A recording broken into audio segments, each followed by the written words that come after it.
اللہ ہی اللہ کیا کرو، دکھ نہ کسی کو دیا کرو، جو دنیا کا مالک ہے نام اسی کا لیا کرو۔ السلام علیکم ورحمۃ اللہ وبرکاتہ۔ ناظرین استقبال ہے، سواگت ہے آپ کا viral news live studio Jalgaon Maharashtra India میں۔ میں آپ کا میزبان مفتی محمد ہارون ندوی۔ آئیے انٹرنیشنل ٹاپ 5 نیوز، دنیا کی 5 بڑی خاص اہم خبروں پر نظر ڈالتے ہیں۔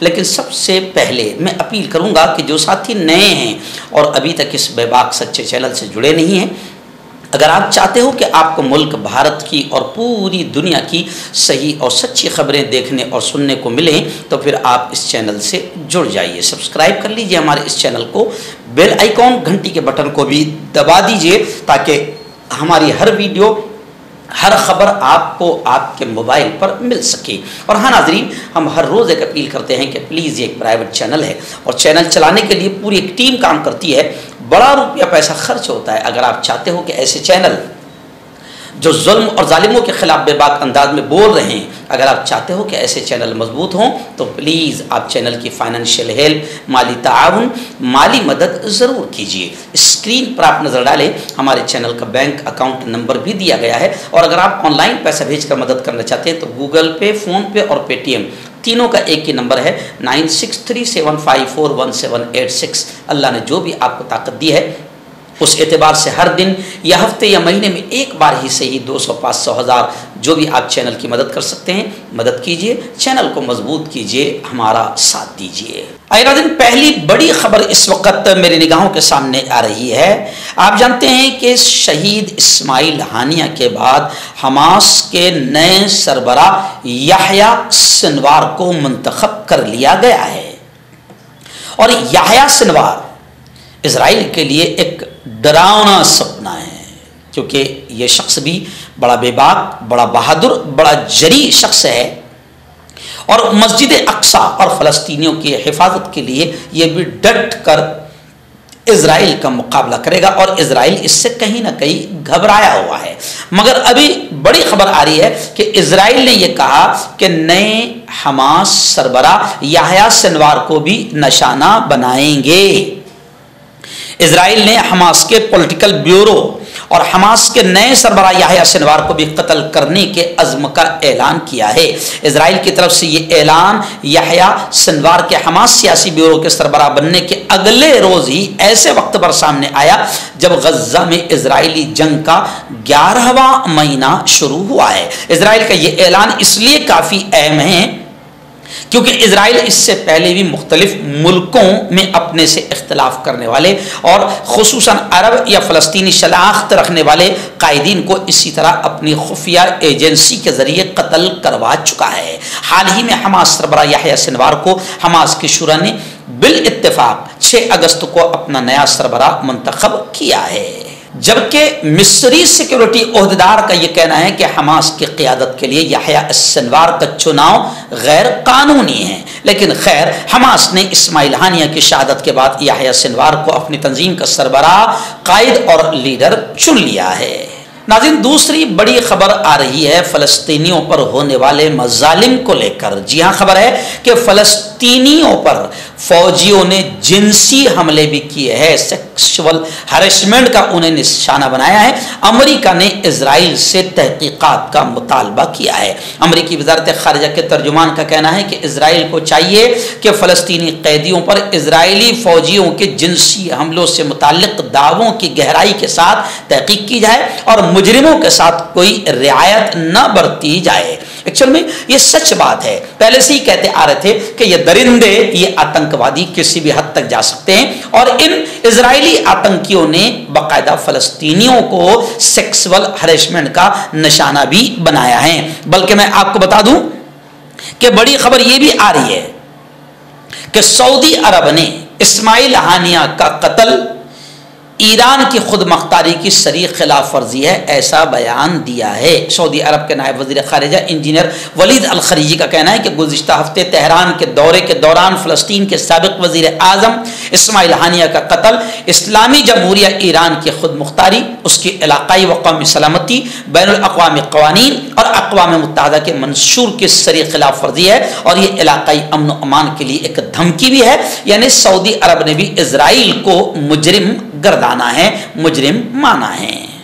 ناظرین، ایک بڑی خبر اس وقت آ رہی ہے کہ کینیڈا نے اپنے سفارتکاروں کے بچوں کو اسرائیل سے نکالنے کا فیصلہ کر لیا ہے۔ کینیڈا نے اپنے سفارتکاروں کے بچوں اور ان کی دیکھ بھال کرنے والے افراد کو اسرائیل سے نکالنے کا فیصلہ کیا ہے۔ گلوبل افیئرز کینیڈا نے خطے میں جنگی خطرات بڑھنے کے خدشات کے پیش نظر یہ فیصلہ کیا ہے، جس کے مطابق عارضی طور پر بچوں کو کسی تیسرے ملک میں منتقل کیا جائے گا۔